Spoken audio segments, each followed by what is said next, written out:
Dwyer.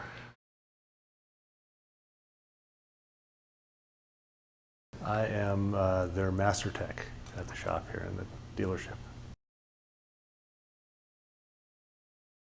I do know what I'm doing, and I have a piece of paper. No, actually, paper aside, I do know how to take good care of your bike.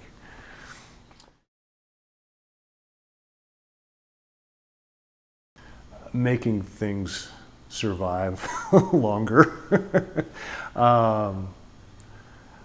I like making sure they stay on the road, to be honest. Yeah.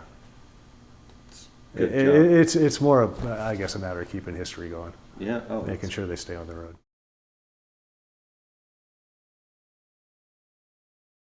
There's a list of things we're going through. There's a common misconception is that, well, I had my bike serviced by Joe Blow at his indie shop, and while Joe Blow may be a really great guy and good at a lot of things, oftentimes all he's doing is dropping your oil and filter and saying, "Yep, you got serviced." Doesn't even touch it.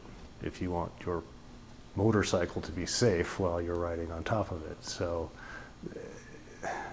There's a whole lot that goes into it, and getting your hands on things and finding things that maybe you never would have thought of, or anybody else that was just dropping your oil.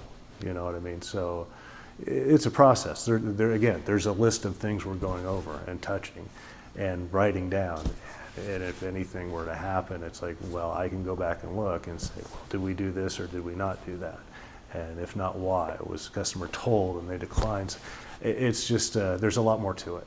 There's a lot more involved bringing it here, typically, than going to a private, independent shop or something like that.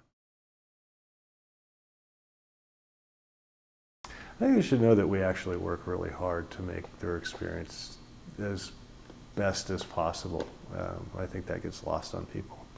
And I'm sure that sometimes we drop the ball. But, however, it's not for lack of trying or caring or being disinterested in the fact that maybe this is your first bike and you're really excited. We are too, and hopefully that doesn't get lost.